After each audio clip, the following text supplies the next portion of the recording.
बीरबल ने चोर को कैसे पकड़ा। एक दिलचस्प कहानी। ये उस दौर की बात है जब अकबर बादशाह की हुकूमत थी। दिल्ली शहर में एक निहायत अमीर और इज्जतदार ताजिर रहता था। उसके घर में सोना, चांदी और कीमती सामान की कोई कमी ना थी।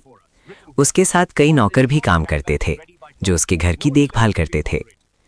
एक रात अचानक उसके घर में चोरी हो गई। सुबह जब ताजिर ने देखा तो उसका बहुत सा कीमती सामान गायब था। वो बहुत परेशान हो गया। उसने सोचा कि ये काम किसी बाहर वाले का नहीं बल्कि ज़रूर उसके किसी नौकर ने किया है। लेकिन मसला ये था कि सब नौकर बज़ाहिर ईमानदार लगते थे। ताजिर किसी पर इल्ज़ाम नहीं लगा सकता था। आखिरकार वो मदद के लिए दाना और ज़हीन वज़ीर बीरबल के पास गया।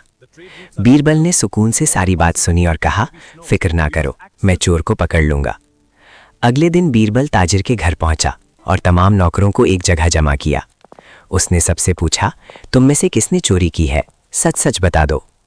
तमाम नौकर एक आवाज़ में बोले, हम बेगुनाह हैं। बीरबल कुछ देर सोचता रहा, फिर उसने एक अनोखी चाल चली। उसने हर नौकर को एक एक लकड़ी दी जो बिल्कुल बराबर लंबाई की थी।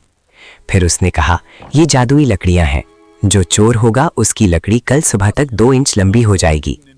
ये सुनकर सब नौकर हैरान और खौफजदा हो गए और अपनी लकड़ियां लेकर घरों को चले गए। रात को सब सो गए मगर एक नौकर बहुत परेशान था क्योंकि वो ही असल चोर था।